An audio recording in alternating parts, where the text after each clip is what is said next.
오늘 본문에는 과부와 불의한 재판장이 나옵니다.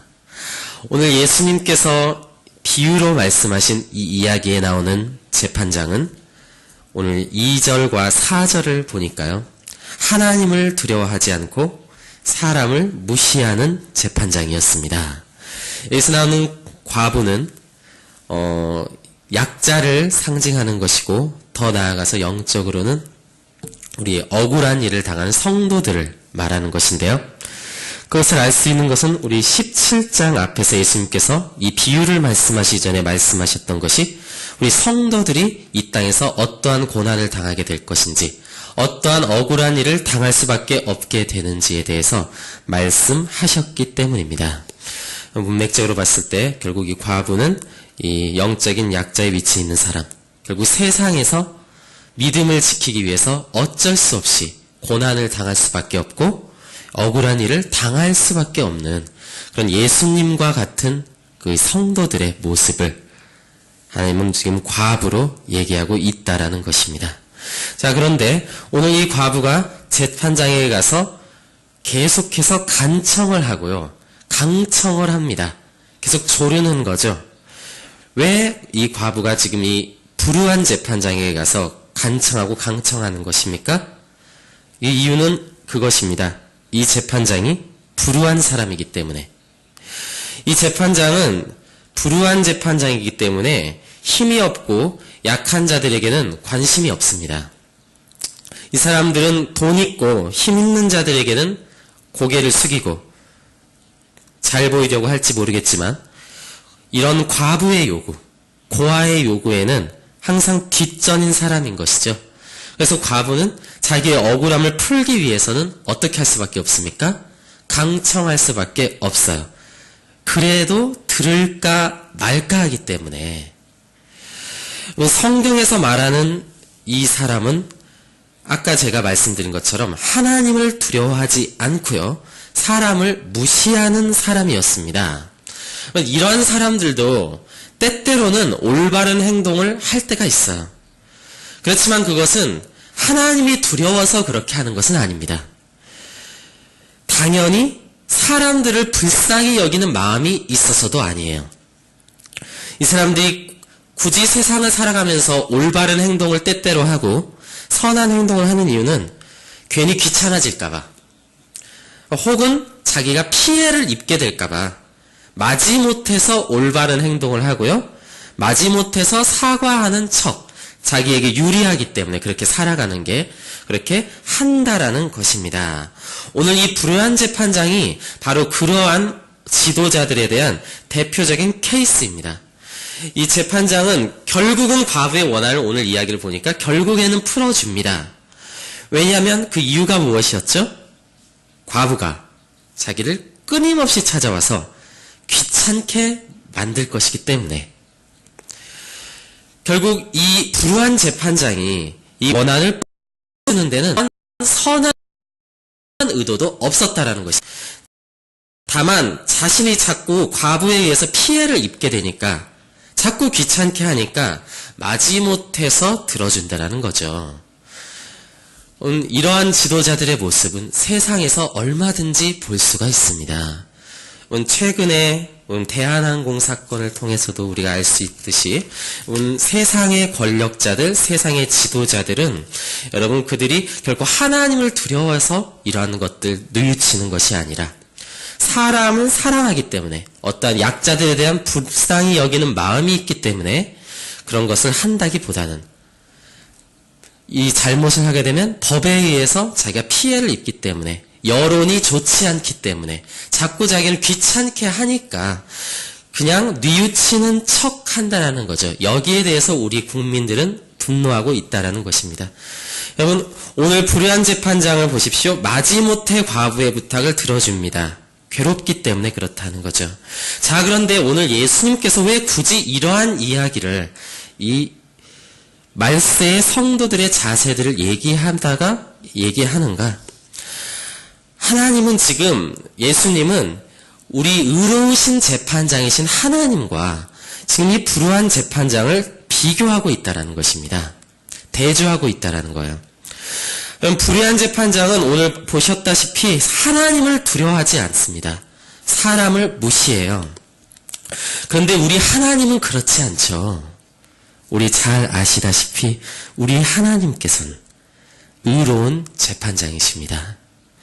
하나님은 사람의 외모를 보고 사람을 판단하시는 분이 아니시고요. 특히 하나님께서는 그의 택하신 백성들에 대해 관심이 많으신 분이세요. 하나님은 그 예수 그리스도 하나뿐인 독생자를 죽이시기까지 우리를 사랑하시는 하나님이십니다. 자, 그래서 오늘 이야기의 결론은 이렇게 가는 거예요. 우리 7절과 8절을 한번 읽어봤으면 좋겠습니다. 우리 다 같이 한번 읽어보겠습니다.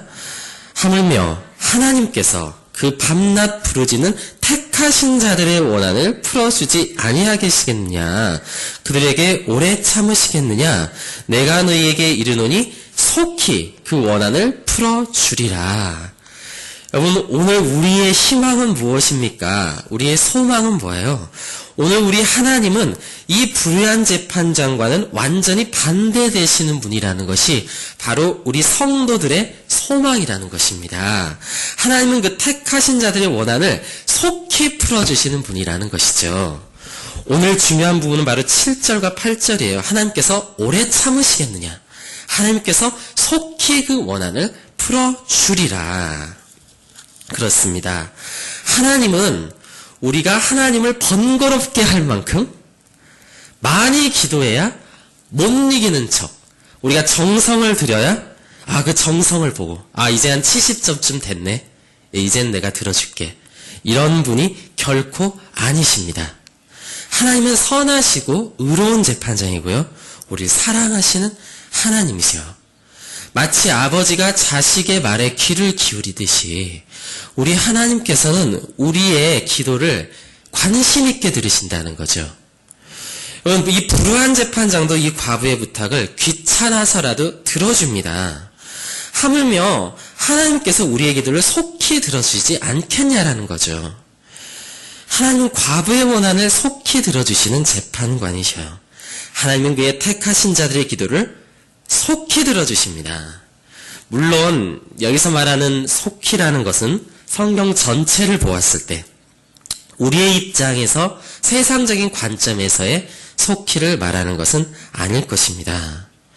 여기서 말하는 속히는 하나님의 입장에서의 속히를 말하는 것이죠.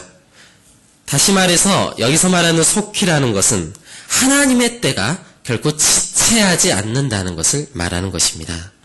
하나님의 일하시면 결코 지각이라는 것은 없다라는 것이죠.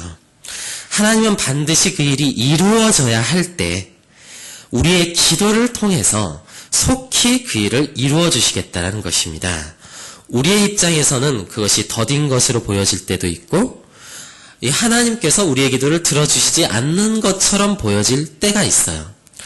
그렇지만 그것이 하나님의 가장 의롭고 선한 방법인 것을 우리는 깨달아야 합니다. 우리의 기준에서 속히를 보면 하나님이 더디 일하신다고 원망할 수밖에 없습니다. 오늘 이 이야기에 불의한 재판관과 같이 하나님께서 내 기도를 왜 이렇게 빨리 들어주지 않을까라고 우리가 하나님을 이렇게 불의하게 볼 때가 있다라는 것이죠. 그러나 예수님께서는 이러한 우리들의 모습을 이렇게 경고합니다. 하나님께서는 우리를 위로하십니다. 그럼 무엇입니까? 하나님께서는 하나님의 때에 합당하게 속히 그 기도를 통해서 일하실 것이라는 사실입니다. 그것이 바로 우리의 소망이 돼야 한다라는 것이죠. 또 한 가지는 하나님께서 오래 참지 않으신다는 것입니다. 여러분, 그렇습니다. 우리가 죄를 미워하는 것보다, 우리가 세상을 미워하는 것보다 하나님께서 더 의로우신 분이시고 하나님께서 더 선한 것을 사랑하시는 분이기 때문에 사실 이것을 가장 빨리 이루고 싶으신 분은 하나님이시라는 것을 여러분 믿으시기 바랍니다. 하나님은 결코 오래 참지 않으십니다. 왜 그럼에도 불구하고 우리의 입장에선 이렇게 더디 보이는 것일까요? 그것은 하나님께서 이 일을 이루실 때를 지금 기다리고 있다는 것이죠. 그것이 누구 때문입니까? 우리의 기도 때문입니다. 하나님께서는 그 성도들의 억울함을 풀어주시길 원하시기 때문에 그 믿는 자 한 사람을 끝까지 구원하실 때까지 하나님이 이 심판의 때를 지금 유보하고 계십니다. 하나님은 믿는 자를 의롭다 하시는 하나님이시고 우리의 모든 괴로움과 우리의 모든 억울함이 그 마지막 때에 풀어질 텐데 하나님께서는 지금 그 기도를 기다리고 계신다라는 것이죠. 하나님은 우리 마지막까지 그 구원할 자를 끝까지 한 사람까지 구원하실 것이기 때문에 그들의 기도를 들어주셔야 하기 때문에 하나님께서는 지금은 그것들을 유보하고 계신다는 것입니다. 그렇다면 오늘 말씀의 결론은 이렇습니다. 하나님께서는 이렇게 결론 냅니다. 8절입니다. 내가 너희에게 이르노니 속히 그 원한을 풀어주리니 그러나 인자가 올 때 세상에서 믿음을 보겠느냐. 이것은 우리에게 지금 질문하고 계신 것입니다. 어떻습니까? 우리는 하나님을 어떠한 재판장으로 지금 보고 있습니까? 하나님은 우리의 기도를 들으시는 분입니까? 아니면 우리의 기도를 듣지 않으시는 분입니까? 오늘 우리의 믿음을 오늘 가운데 분명하게 해야 할 것입니다. 그렇습니다. 오늘 17장에서 말씀하신 것처럼 우리 성도들이 이 세상을 살아가다 보면요. 너무 억울한 일이 많아요. 내가 하나님의 자녀라는 것을 우리가 믿으면서도 하나님께서 나를 사랑하신다는 걸 믿으면서도 세상을 살아가다 보면 이 믿음을 지키려다 보면 끊임없이 세상 가운데 억울한 일들이 있고 고난이 있고요. 세상 가운데 무시함을 받습니다. 너무 힘들 때가 많아요. 그러나 우리가 그럴 때마다 우리에게 소망이 되는 것은 무엇입니까?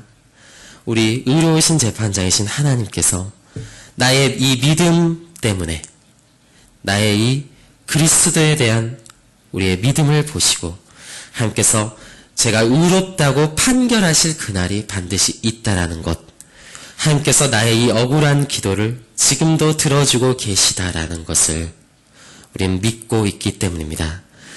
여기서 원한에 대해서 우리가 좀 더 자세히 볼 필요가 있습니다.